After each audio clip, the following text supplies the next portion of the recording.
Good afternoon and a very warm welcome to day 4 of the Northamptonshire Health and Care Partnership Virtual Wellbeing Festival. Hello, my name is Robert Friend from Northamptonshire Healthcare NHS Foundation Trust, and my role today is to facilitate this virtual Wellbeing Festival live session. I'm supported here today by colleagues as shown. We are all here to facilitate and support the session and ask on your behalf any questions you may have of our presenter. The live event is part of a wide range of diverse events running across this week as part of our virtual Wellbeing Festival to give us all tips and tasters to help our health and wellbeing as we continue to work through this pandemic.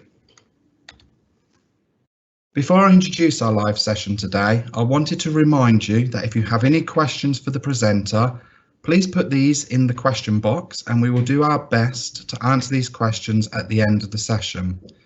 You can also like questions which have been asked by others during the session. Already within the question box, you will find a link for you to provide us with your email address so we can send you a link after the session for your feedback. We really want and value your feedback.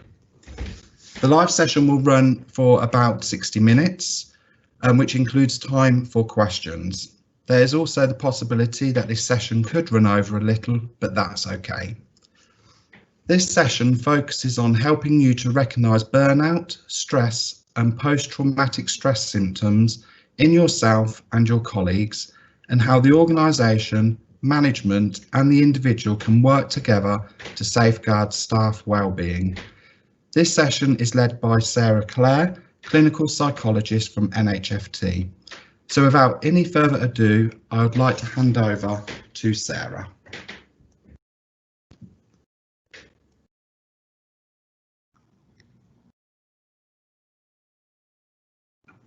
Hello, hi. So my name's Sarah Clare. I'm working at the moment in the IAP service within the NHFT, and I think it was really important as part of the Wellbeing Festival that we're thoughtful at this very difficult time, at the sort of efforts and care of the caregivers that have obviously been so pivotal in the last sort of few weeks to months in giving to our community and taking care of people across the whole services, whether it's in acute care or whether it's in our care homes, whether it's carers even within individual family settings. And as part of this, we're very thoughtful about how we safeguard and think about carers and the people that have that are exposed to sometimes some really very quite difficult emotional and physical experiences. So this presentation really looks at starting to think about some of the symptoms, looking at our body and our mind's responses to stress and trauma, not only so that we can recognise that in the carers or our colleagues who may well be carers or members of staff, but also within ourselves, and to think, as Robert was saying, about what we can think about in terms of trying to mitigate some of those elements that cause the stress in the first place. How can we try to put in place some preventative measures or some supportive measures to try and safeguard and help the people that are doing some very difficult jobs.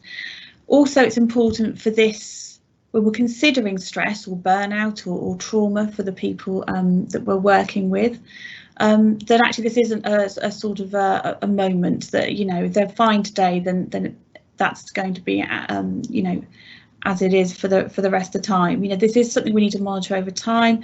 People may fluctuate and dip in and out of periods of overload and stress, or be exposed to any particular direct trauma or vicarious trauma, which is sort of secondary indirect trauma at any point. So this is something that we need to monitor over time and connect to and be aware of to safeguard the people around us. What I wanted to do to start with today was to really sort of think about the PTSD element. This is the concern, and if people have been particularly traumatised by their experiences. And so what I'm going to outline first of all are the criteria for PTSD, so that we can sort of all recognise and think about the symptoms, so that we would recognise that in ourselves and in others. So for the main we always sort of think about it as a gateway criteria for PTSD to be considered, is if someone has been exposed to, it could be a death, it could be a threatened death, or it could be some form of sort of actual or threatened serious injury. And in some respect, it's going to be impacting the physical integrity of a person. So that's going to be some form of physical harm in some way. This could be through direct exposure, it could be through witnessing a trauma, it can also be learning about, and I think we've had a lot of service users talk to me quite recently about having had very difficult experiences, say maybe with hospitals, and actually even finding some of the messages and some of the adverts about ventilators and ICU as being very, very large trigger points. So it might well be hearing lots and lots of stories of people's experiences or deaths can also actually be experiences of very overly traumatic, cumulative sort of exposure, especially when you're being feeling or being treated as being considered quite vulnerable and exposed yourself as a person, that you would be maybe a shielded or at-risk person. So it can be through cumulative but actually almost indirect exposure to quite aversive either details or information that makes you feel that the world for you suddenly isn't as safe as it once was. When that sort of gateway criteria has been met, then actually what we look at is sort of 3 subsets of symptoms, and we aren't sort of thinking about, with all of these subsets, that all of the symptoms need to be present. In fact, we've sort of said under each one how many need to be apparent in some way. So the intrusive symptoms are the ones that people are most familiar with trauma, that people will be experiencing sort of intrusive thoughts. People talk about flashbacks. Flashbacks are not memories or not intrusive thoughts in and of themselves. They are an experience where you almost feel like you're reliving. So that's a really qualitative difference that a lot of people sort of appreciate always. But if people are talking about flashbacks, it's really worth asking about whether they're getting intrusive memories, which would be a symptom, but a flashback in and of itself is a feeling that actually it's almost re-happening all over again in the moment. So actually they're getting all of the physiological symptoms and experiences if they're going through it again. So it could be intrusive thoughts, it could be nightmares, could be flashbacks, and that when people are exposed and the intrusive experience comes in, that the body physiologically sort of responds to that distress and exposure. So you might have sort of heart palpitations, feel hot, feel sweaty as the body sort of reacts to that stress, and that this is all experienced in a very intrusive way. It feels out of control. It's not something that people can feel like they can manage or prevent themselves from experiencing, and there's huge sort of physical reactivity that happens, but only one of those criteria. So it is possible for us to be considering and thinking about PTSD, therefore, even if flashbacks themselves and the reliving isn't part of it, if they're experiencing one of the other symptoms. Often you will tend to get some form of intrusive experience and certainly some physical reactivity. And if you're talking to say a colleague and they are retelling something that was very distressing for them, you'll see quite hot emotions, you'll see quite a hot flash of distress coming out, and that should be a bit of a warning sign to us that maybe this has been experienced quite deeply for them emotionally. The second subset, there's 3 or more of these symptoms that need to be apparent. You will get people that tend to be avoiding, so there might be thoughts, feelings or conversations associated with the trauma. People actually start to avoid activities or places or people because obviously what we've just described is very uncomfortable to get that sort of sense of trigger, to get the physical reactions or reason to be thrown into a reliving flashback. So people do quite a lot of avoidance in order to not be activated in that way. What that often looks like, and I make this point very pointedly because what it looks like is often low mood and depression. So people will start to look like they're opting out of things that they would normally do, avoiding the sort of hobbies, interests, social events, and sort of maybe living a more sort of isolated and remote life. That might be a bit harder to sort of ascertain right now because we're all sort of in semi-lockdown, but you'll see a withdrawal from life, and often people think that people are low mood depressed, but it might well be they're trying to manage some trauma. So it's always worth thinking about when you're at least aware that someone's been through or going through very difficult experiences or traumatic experiences. The other thing that's quite common is for people to have sort of feel like they have memory gaps, so there's important events of the trauma that they find it difficult to recall. People talk also about feeling quite detached. They often talk to them about sort of, do you feel like you've got a bit of a sort of a glass sort of wall between you and your loved ones, and people tend to sort of connect with that analogy quite well, because they know they love their loved ones, their partner, their children, but something sort of makes them feel quite distant on some level and can't quite connect with those feelings. There's this feeling of what we call detachment or estrangement is often very pressing and very distressing for people. People also experience a restricted range of sort of emotions, so unable to have certain things that they would typically normally be able to express. And another thing that's quite common is that if you're sort of living in a very sort of hyper-aroused sort of moment-to-moment life, which is what sort of PTSD throws you into, then it becomes very difficult to plan ahead. We talk about a sense of foreshortened future, but that's real difficulties in starting to think about what tomorrow or next week or next month looks like. It's very much about managing the here and now. The last sort of subset is the hyperarousal subset. So we tend to think about sort of 2 or more of these symptoms. That will be typically sort of difficulty falling or staying asleep.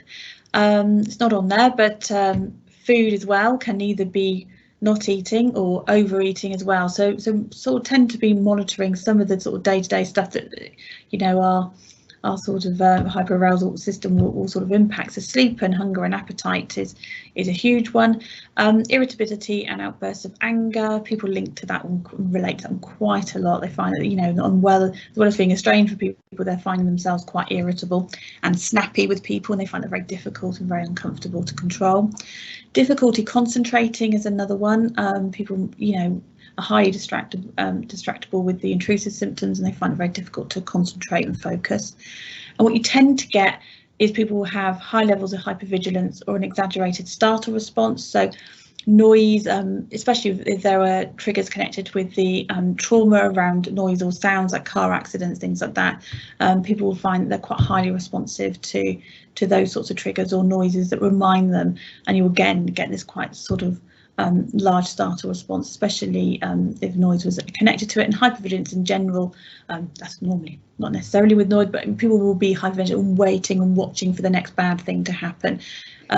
So something bad's happened before, so there's an increased likelihood that they start to monitor their environment and their situation and try to avoid a risk, and because they feel like something else is going to happen, so they're constantly far more hypervigilant of their sort of surroundings.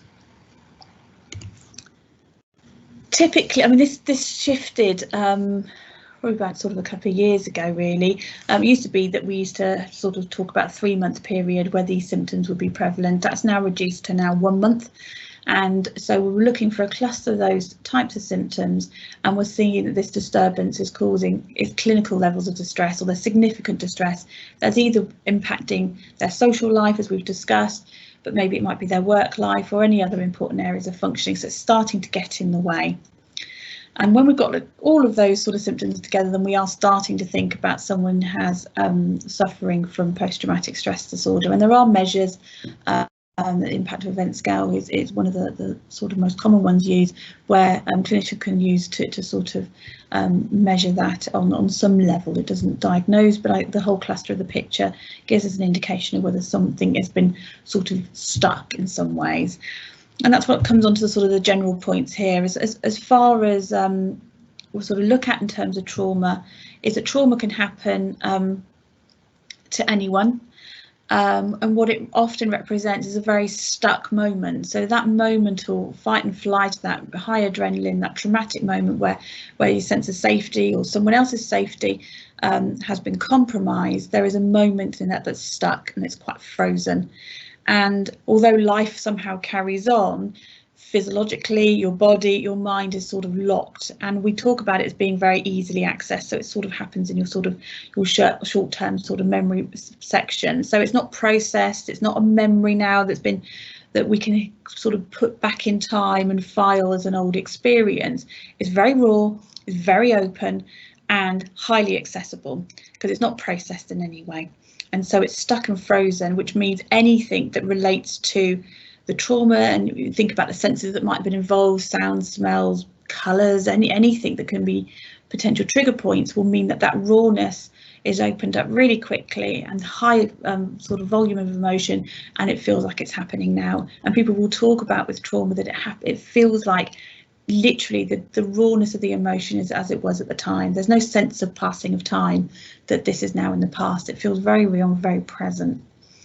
So what we think about as trauma is a stuck experience, and what therapy would be aiming to do is to try and help process that, all of those sort of sensations and all of those thoughts and physical sort of arousal to it, and try to process it to a place where it becomes a past memory. It doesn't mean we'll ever forget about it, but the rawness of the emotion won't be the same.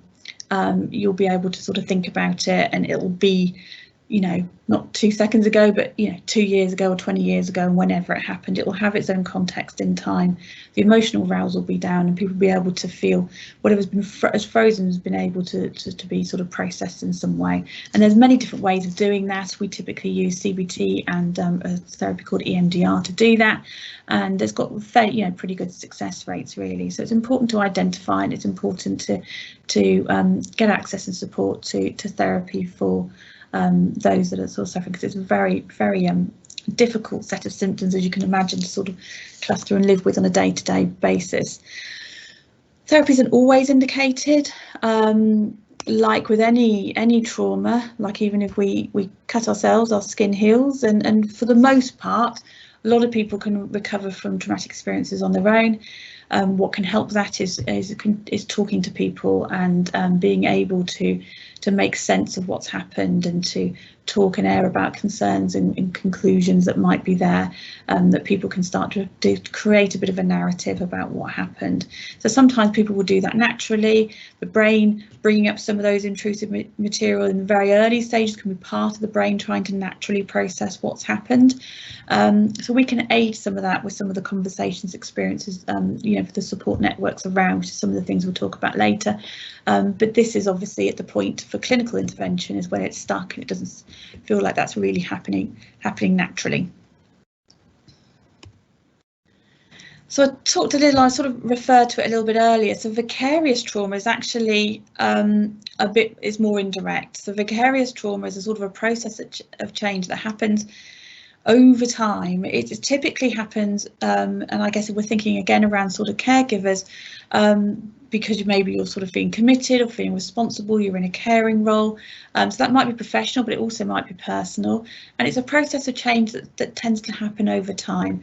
And this can lead over time to sort of changes in people's sort of psychological, physical and sort of spiritual sort of well-being. This is cumulative. And typically as a result of experiencing multiple exposure to difficult or emotionally traumatic events or situations, and it's when we sort of have the sort of process, because the change is often ongoing. I guess what we can take from that is that there are always opportunities for us to try and recognise and think about the impact of people's experience over time early enough, so we can start to, as we're talking about today, developing strategies to protect and care ourselves and the people around us.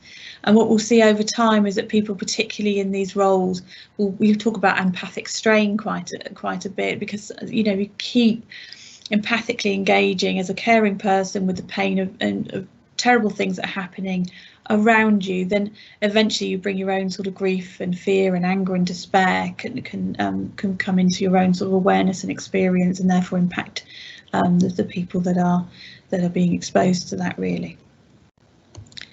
So when we look at symptoms of vicarious trauma, not surprisingly, when we're thinking about it as PTSD, it's going to look a very similar list to what I've just gone through.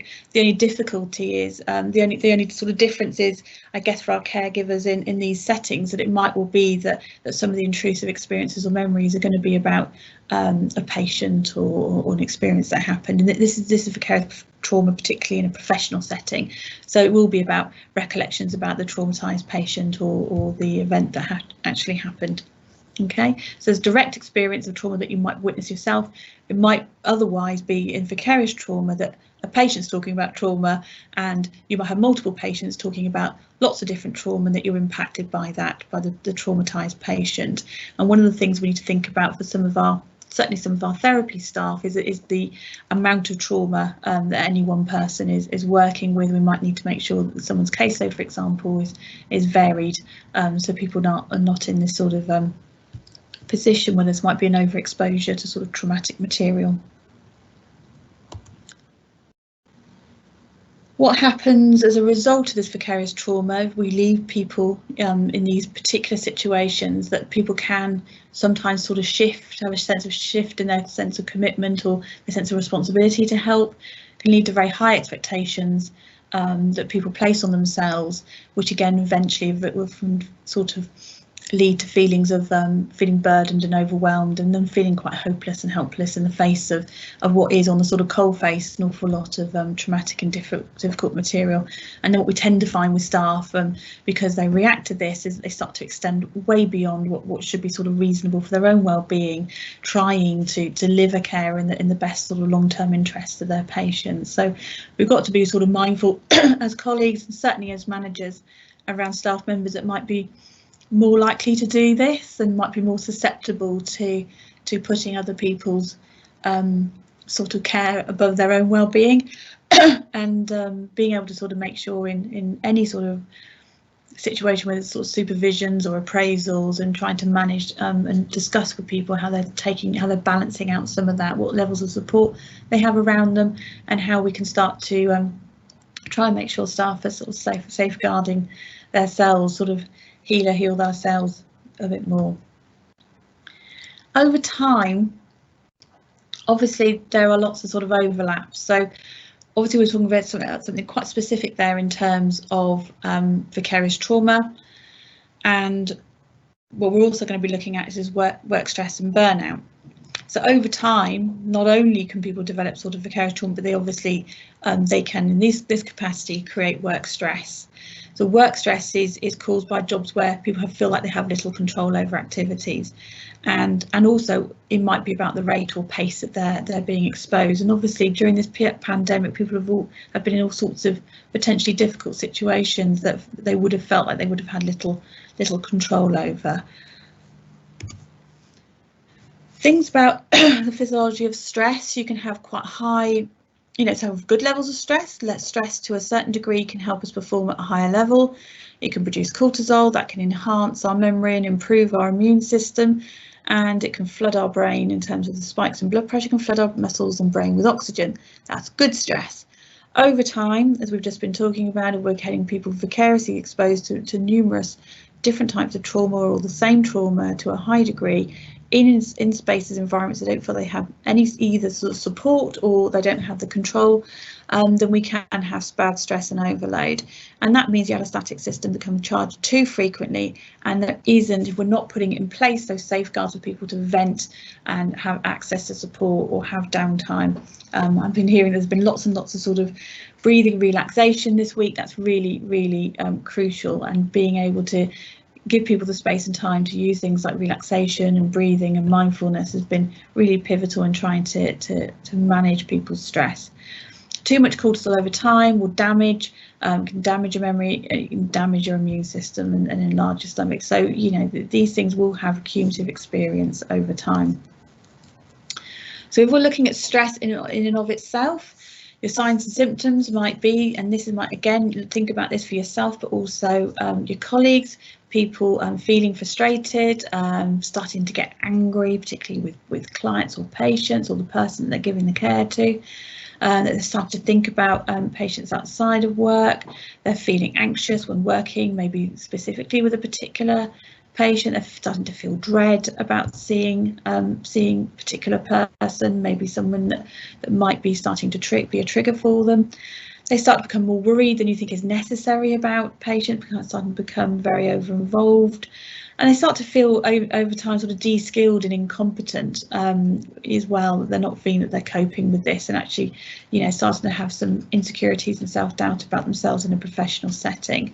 And as we said before, you can see a lot more people taking on lots of responsibility. Stepping in often to control other people's lives can be another sign. Again, like we've talked about, have some overlaps, feel quite disconnected. So people might actually go into defence mode with the clients and actually feel quite disconnected and push the client away instead. and or someone might be talking and they might be thinking about their shopping or what they're having for tea, actually as a way of kind of trying to protect themselves when they're with the person that they're caring for. Other things people can have is sort of physical discomfort or pain. So they might have sort of more physiological reactions. So they could have some of the symptoms we were talking about earlier, the heart rate and rapid. People can also, as we talked about earlier, feel traumatized, and they would be exhibiting therefore some of the PTSD symptoms from earlier. Or they might just feel sort of helpless and or enraged and involved emotionally with what someone's talking about. The real high risk symptoms when we are seeing colleagues or think about ourselves in terms of high stress that we're looking at is when people are medicating, might be using different types of substances in order to self-medicate and make themselves feel better, overeating, excessive drinking, might be extramarital affairs, or people might feel quite low in terms of low mood and depression, and actually sort of which might also lead to some sort of suicide thoughts or feelings. So related to work stress, which might be in a pocket of time, if that carries on, we can also lead to burnout. So burnout is where people over time experience work stress, they start to feel overloaded. Absolute joy of work is lost. It can occur in any professional setting, and again it progresses.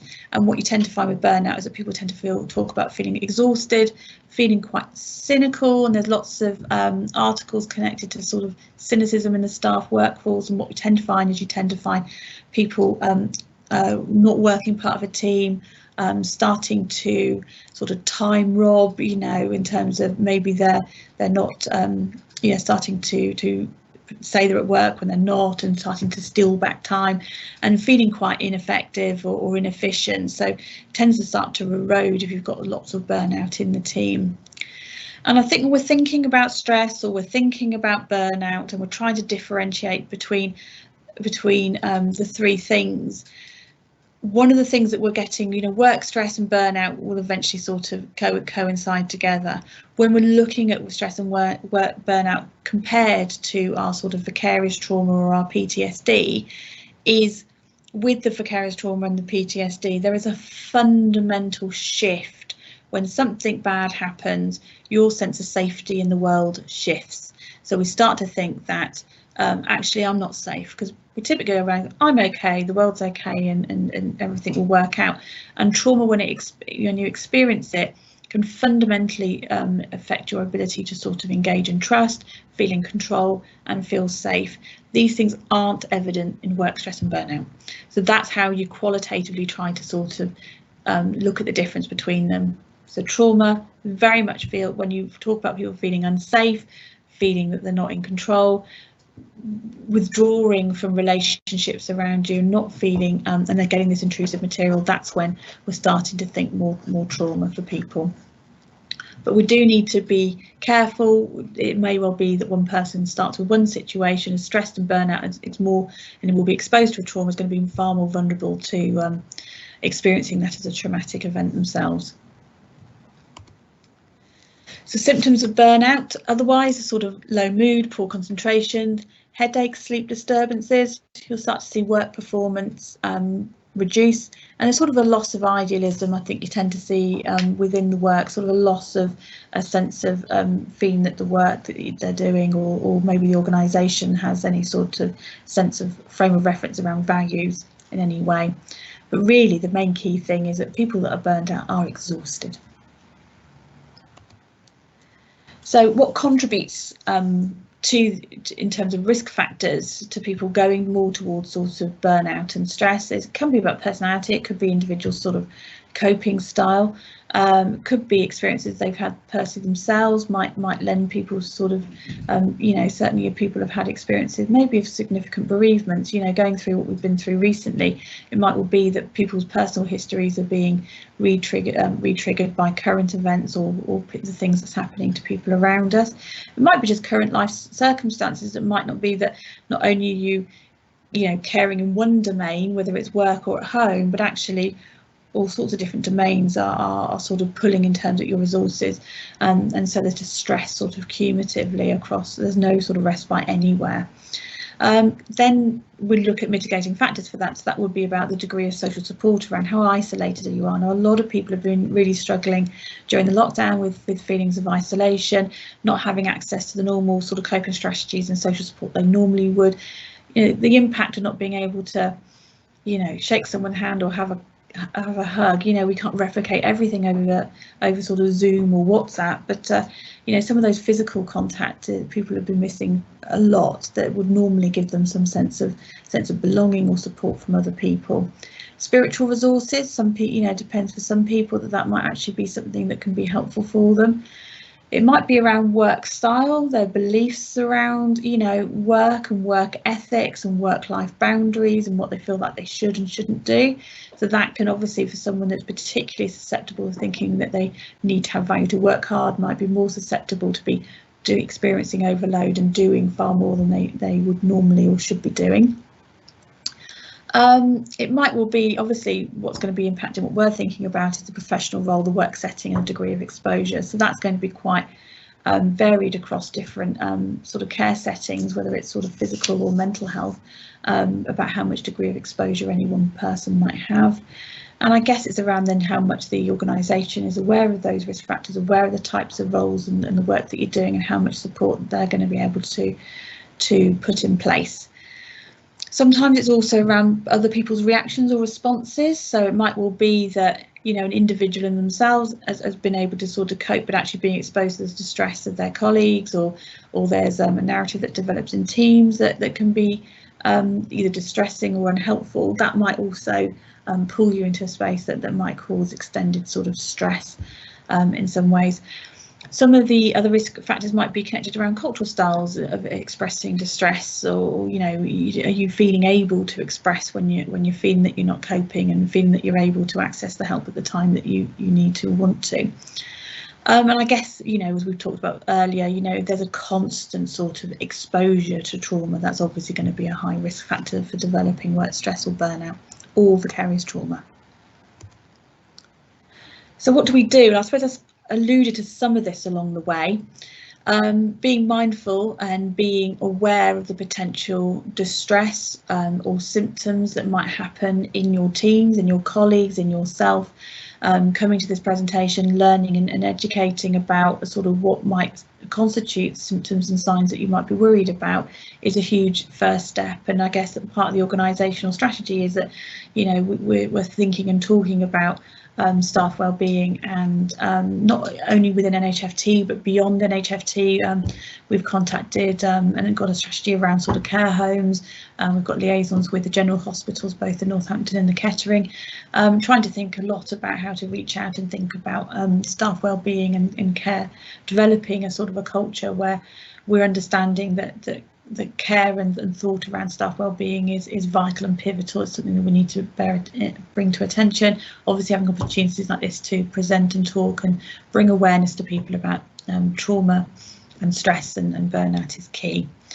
Also, and I think this has been sort of fundamental, is planning and working and thinking about a strategy over time. So we've been talking, you know, I think with COVID there's been different phases and looking now sort of at recovery, and it might well be different things for staff at different points. So I think some of the initial response was in the moment of crisis about, you know, breaks and food and you know, what PPE and what practically people might need in order to feel safe and contained and safe to go into work. Over time, what might be needed might look different, and I think, you know, we'll be moving on increasingly into more sort of mental health needs and support needs as a strategy as we go through. So being able to plan for that and make sure that we've got the resources and the staff in place to be able to offer the right type of help and support is vital. What the organisation is keen to do, and I think we're very aware of, is being able to create safe space in the environment to be able to express feelings. We talked about that a little bit earlier.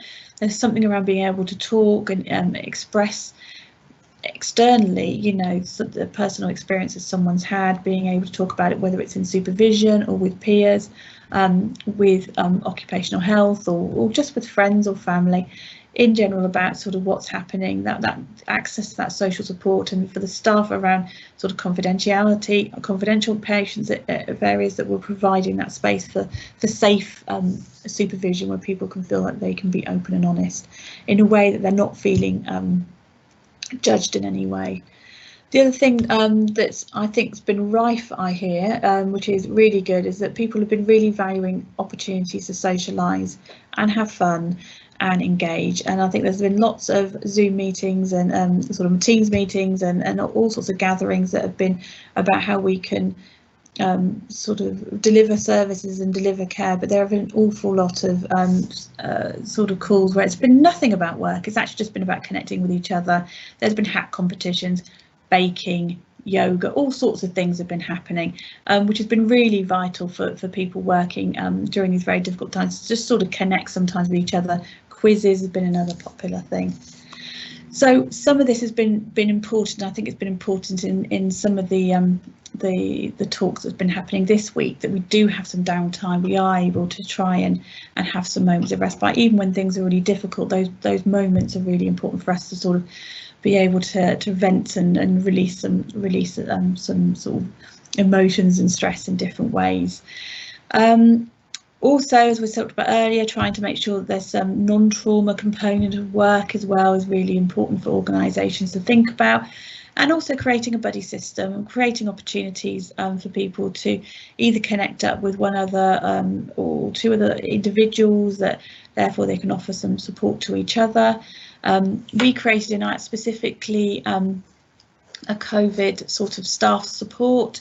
We're aware of lots of people, lots of our staff are working from home within their own home environments, and thinking about with staff about how they set those up and make sure it's a specific place. It's not your bed, and it's not where you would otherwise have your own personal time, but set up a bespoke station. We were aware that people were sort of talking about very sort of distressing sort of emotions or situations over and over. So being able to create our own sort of buddy and our own sort of COVID staff support, where they had open sessions with a psychologist within IAPT, so they had somewhere to go to outside of what we've been doing in terms of supervision and line management support, was vital for us to have somewhere where people can talk about how things have been impacted, and that's been really well received by our staff and used. But it could be just a buddy system between peers, and I think there's been lots and lots of work in lots of different teams around that. Also important for us to take responsibility for ourselves. You know, our management and our organisation are only ever going to be able to go so far. We also need to be able to recognise and take responsibility for our own staff wellbeing.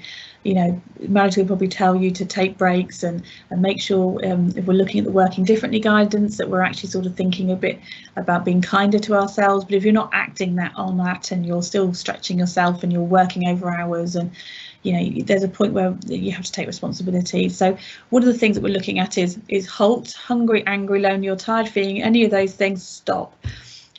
Be aware of yourself, be aware of how your work is impacting you, and be prepared, and it will be completely supportive for you to stop and walk away and go, actually, I've had enough for today. That's vital for you to be, try and get to recognising in yourself and be able to access support and around management as well for some of that, because you know these are difficult times and we need to be aware in order to sort of make sure that we're looking after ourselves during this.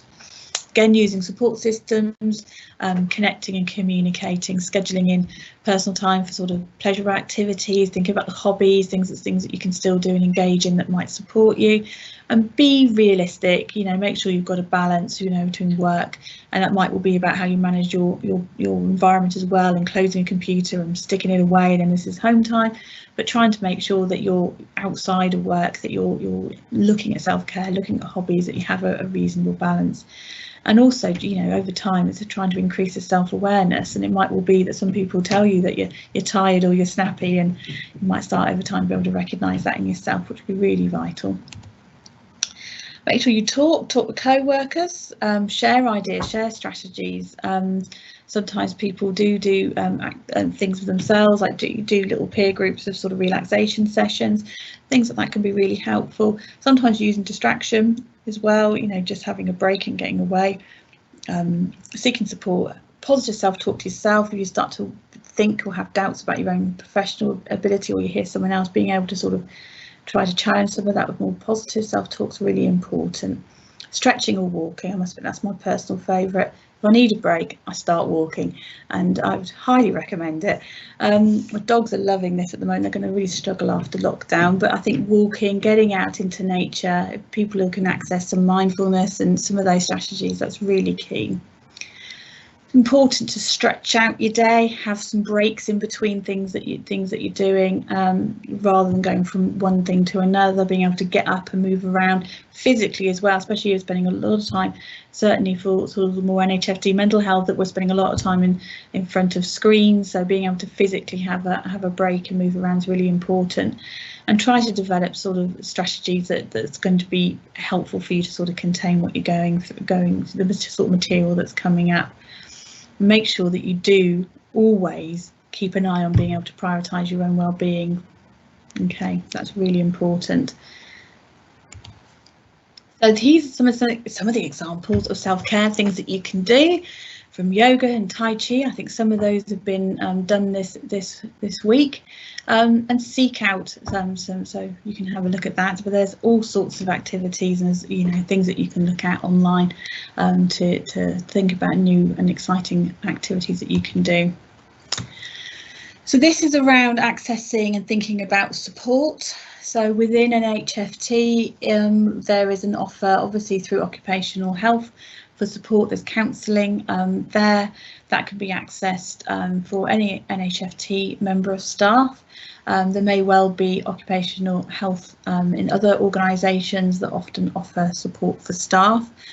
Within NHFT, if there have been incidences that have affected individuals or a team that have happened within the work arena, then you can access, if you go through Paul Flecknoe, some specific staff support or sort of debrief for incidences that happen.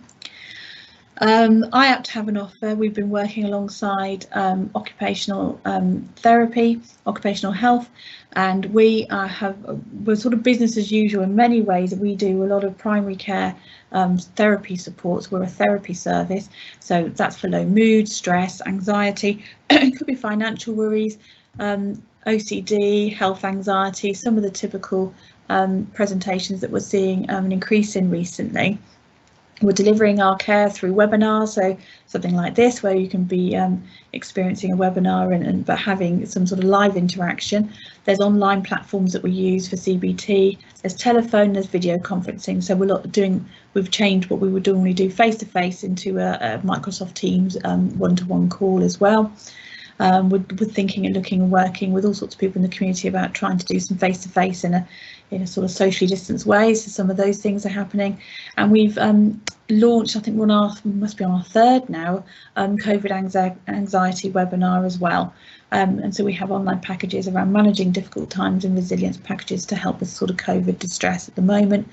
We're in conversation with the general, so we are looking at a specific anxiety webinar for staff, for the general, in terms of in a more professional setting.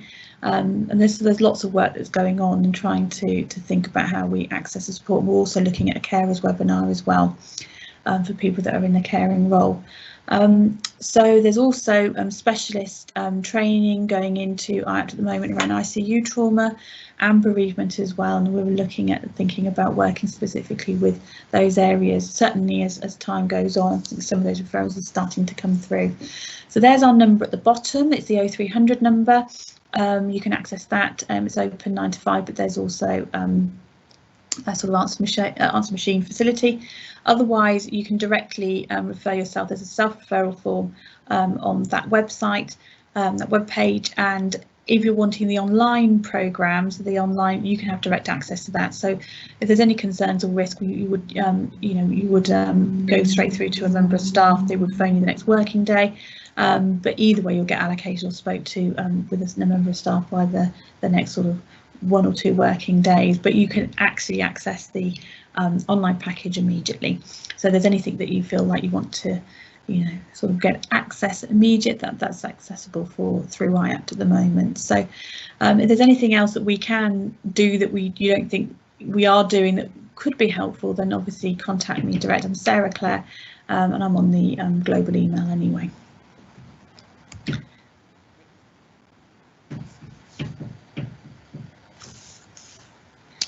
Open to questions. Thanks very much, Sarah. Excellent, very informative, educational. I think there was a lot of food for thought there as well. And we have quite a few questions. We've got a lot of likes on the questions, and I think they're very brave of the people that have put them in. And what I'm going to do with the first one is just give you a bit of background to what the person has put, and then put the question they're asking. So this is a member of staff who was diagnosed with PTSD some years ago, and they were really looking forward to this presentation also. They struggled with this for 8 years after the trauma that had caused the PTSD. They had anti-anxiety, anti-depression meds, IAPT and counselling all helped, but seeing the perpetrator and returning to their old town for their children to see the other parents makes it difficult, and it still has issues in work with their new spouse. So their question is, they have had traditional pathways. Is there any further advice on what they could try next? I think the bit I'm sort of picking up is it sounds like there is a re-triggering. So there is a change and shift of exposure to a new trigger, because maybe circumstances have changed. That person's now seeing or experiencing the perpetrator in a setting that's new. And it might well be that has almost opened up or re-traumatized the person. It's quite often happens that sometimes you can sort of resolve a PTSD and resolve a trauma, and everything feels like it's settled, and then something new almost comes up, or a set of changes or a new trigger can come that almost reopens it. And we would advise going back into therapy and working with that. It might be something around problem solving and how you make sure that you feel safeguarded and safe. So that might be thinking about how you do that in a practical session. But if it's re-triggering and bringing up old trauma symptoms, then I would advise going back in. I mean, you can obviously come back into IAPT or occupational therapy and get accessing some support for that. Have I got that right? I'm not sure whether I've understood it. Make sure I've understood the context properly. Thank you. What we'll do is if that's not been answered correctly in any way, we can get them to post something in the chat function again, but I'm sure it is. So thank you so much for that. So our next question is, this resonates. Been working in a cell, and although not front facing, the full flow of challenges coupled with empathy has been interesting. At the peak of COVID, the clap made me really angry to where I hid, or one night while drunk shouted out. What are your thoughts around that? Sorry, can you say, so someone's been working in a cell, and it sounds like they're feeling that there hasn't been the organisational support, and it's led to some of these symptoms that we've been talking about today. That's what it sounds like. Yeah, so what do I think about that? I guess there's two responses to that. So on the individual level, and for the person that's going through this, I guess it's about making sure that they feel that they can access support. Obviously, we've talked about how the individual can do that. I suppose when I think about it in terms of if there's organisational management impact and that feel that's contributed to how they're feeling, then I suppose it's about how that's addressed within the organisation. So whether you feel able to talk to your manager about that, or talk to something like the Speak Out.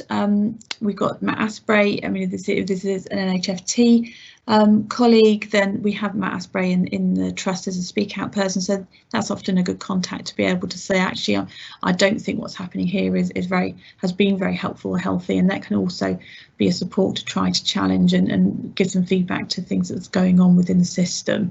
So it depends, I guess, who you feel comfortable talking to in order to get support. Obviously there's things like HR as well, in terms of trying to get advice as well about taking things forward.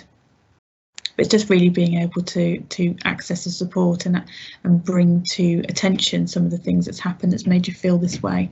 It sounds like it's been really challenging.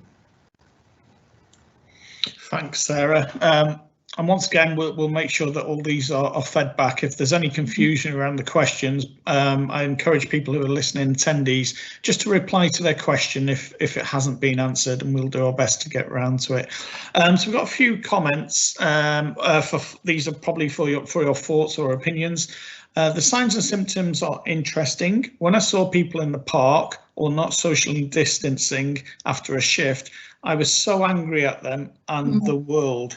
And I think this is followed up with them. They said, I've stopped advising on the general public about PPE and snoozed all things like news, politics, subscriptions on social media. So I think that comes from the same person. So have you got any thoughts on that? I mean, it might be starting to, it's you know, sort of feeling that you're needing to start to withdraw and start to avoid things that potentially are evoking very strong emotions. So you're starting to maybe trigger in some of the avoidance upset, and it may be a way of sort of also to sort of defending or trying to protect yourself, because if you know, on one hand is you're exposing yourself to things like people's general behaviour that you can't sort of control. It starts to, those are some of the things that we would consider risk for you as well, because you're in a situation that you're feeling helpless. You can't control people's behaviour, and now you're going into a cycle of sort of feeling that you're needing to avoid interacting with that in any way. So I would really urge you to try and sort of talk to your manager, talk to or your supervisor, try and access some support, because it's really important that these things that you feel like you've got a safe space to talk about these things, really. Thank you, Sarah. We've got another comment. It says, God, all of these are spot on. It is why I'm overweight and in debt, I guess. We also have another question, which is asking, where are the safe environments to express feelings?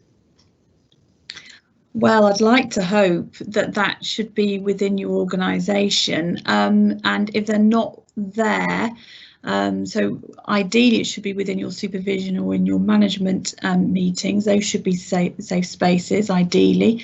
The other safe spaces may well be peer supervision groups or team meetings.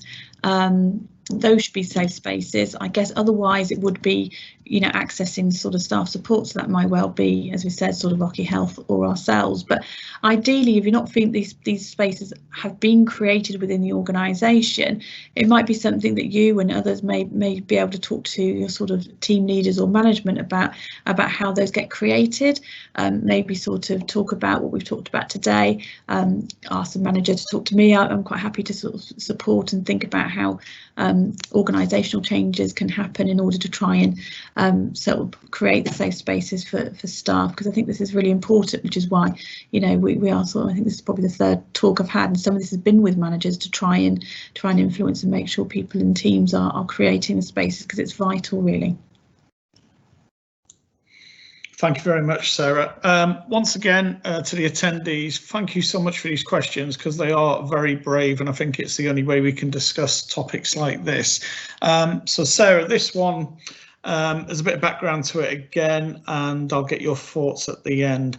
There seems to be two sides to the stress situations at the present, one for staff working from home and one for staff who have continued to work through the whole COVID time.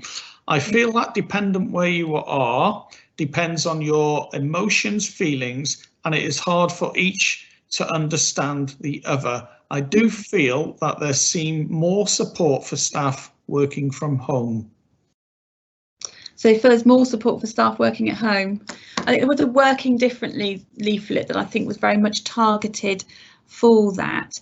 I mean, for the people continuing to work, I guess what we would think about is all the organisational changes that we would be hoping that people have put into place. It's certainly been discussed at sort of a structural and a sort of a senior level with management about how we support staff. Lots of staff are making very difficult decisions about sort of the exposure to the staff people that they're maybe in their teams, and it's trying to work within the organisation with your manager around accessing what the support that there is there. And if that hasn't been happening for the people that have felt like they've been needing to go into work, or and don't feel they've had much control or choice around that, or feeling that they've been exposed unnecessarily, or haven't felt like they've had the support in the same way that people working from home have, then I guess it's about how, like we talked about earlier, how that gets raised and how that gets talked about within the organisation, and how and where people feel safe enough to do that. So initially, I would want and hope and think that people would feel well enough and okay and supported enough to do that within their own teams. And if that's the feeling that that isn't happening, then I guess I would be orientating people to the Speak Out group or HR, and talking in the systems where they're feeling that they might have reasons to sort of raise concerns about what's happened and how this has been managed. I know certainly obviously the trust as an organisation, like everyone, has been trying to respond to unprecedented times and difficult situations, and I believe they're rolling out at the moment a document to be discussed with teams. We're certainly piloting one of the discussions in IAPT, because I think it's something I think we all want to make sure we learn from. So that might be something to ask whether you could do that within your teams as well, because some of this is about, okay, how do we manage COVID? Are there any learning curves? There's something that we didn't do so well, some things we might have done a bit better, and it's been sort of orchestrated out as sort of the wellbeing strategy cell. But it's certainly something that's available in the trust, and if you think that that's something relevant to the teams that you're working in, that you can start thinking about, well, okay, maybe there's some real key learning points in this that we need to take home and think about. Then that might be another opportunity to have a voice. Certainly the document I've got is through sort of almost like a staff survey, so people can sort of document in there collectively from a set of teams, so people don't need to individually make themselves known if that it feels any more supportive. But there's certainly a method of feedback about COVID and how the trust has managed that through that mechanism. Thank you very much, Sarah, and I hope that has answered or helped with the question that has been put in there. And I think the key bit there was that they're reaching out through this, so I think reach out even more when they go back if they still feel like that. And the final question for you, Sarah, but we have had a few thanks to you and excellent presentations as well have come in. So the final part for your thoughts is, it is interesting, depression and anxiety have been lower over the last 3 months, but they have no energy for fun things at work each day. So anxiety and depression have been lower over the last few months, and no energy for fun. I can read it again. I think it's their depression and anxiety. So the person's depression and anxiety has been lower over the last 3 months, but they have no energy for fun things after work each day. And I wonder if that's about some of the stress that they're under, because maybe in a way they've been sort of occupied and preoccupied by some of the stress that's been going on for them. And so maybe that's in that respect to sort of engage them, but again that will also lead to some of the burnout and some of the exhaustion. I think for a lot of the sort of individual cases that have been raised today, it's very difficult with a sort of a snapshot to really sort of think about what might be going on for any of you as individuals. And what I would encourage is that if you ring the number, you can definitely talk. We can see someone in IAPT for an assessment literally within 24 hours if you're available, and that is a really sort of a good opportunity to really talk through what's happened with someone and how you're feeling, and for us to sort of match and think about the support that might be sort of helpful for you, really, because I think people are obviously going through some very difficult situations, whether it's personally or through work. We are here to try and sort of support you through that, and I'm thinking that maybe having some time one-to-one with someone, you can really properly go through the circumstances rather than sort of trying to understand it in sort of heat of this moment with only a little bit of information. I think that would be more helpful if people sort of approach for a proper assessment, and I would hope that we can hopefully sort of help and contain and give what support we can at those points. And that might be around practical advice, but it may also be about giving you one-to-one therapists, that's someone that you can speak to We've also talked within the trust about offering that to team leaders as well as management who might also be finding some of this difficult as well. So I think it's the help's out there. It's just trying to let people know and communicate when there are needs, and we can see what we can do to try and support you.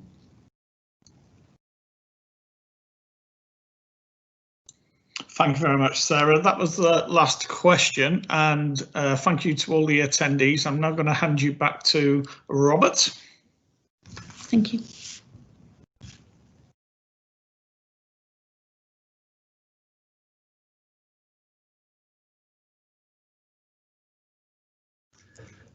Thank you, Sarah, for facilitating such an insightful session about PTSD, burnout and caring for the caregivers. I'm sure everyone will join me in thanking you for taking the time to join us today and sharing your learning, insights and experience. And I'd like to extend my thanks to everyone who's actually asked questions throughout the session. As Dave says, it takes a lot for people to put forward how they're feeling, and I appreciate that they've done that and have been able to ask those questions and get some responses to those. So brilliant. Thank you so much for that, Sarah. My pleasure. So we are running a prize draw over the course of the week. In order to enter the draw, you need to share your feedback for this session with us. Your feedback is really important to us. Please click on the link in the questions box to provide us with your email address so we can send you a short feedback form. Remember, feedback is a gift and completing the form will only take a few minutes. My colleagues have just posted the link in the question section again. And remember, completion of the feedback gets you entry into the prize draw. And as they say, you have to be in it to win it. I'd like to say a massive thank you to the behind the scenes facilitation team. And finally, a thank you from all of us here to all of you for your amazing hard work, determination and commitment, not only during this pandemic, but every day making a difference to the people you are supporting. This week so far has been filled with lots of inspirational guest speakers, hearing personal stories from staff across Northamptonshire Health and Care Partnership, and not forgetting the sessions to get us all active to support our wellbeing. It's been fantastic and it's not over yet. We have another full packed day for you tomorrow, our last day of the Virtual Wellbeing Festival. So remember to go to the website to see the full range of fantastic activities available. You can also catch up with sessions on demand you have missed or you want to watch again. I know there's a few I'll be watching. Most of all, enjoy the rest of your day, have a good evening and stay safe.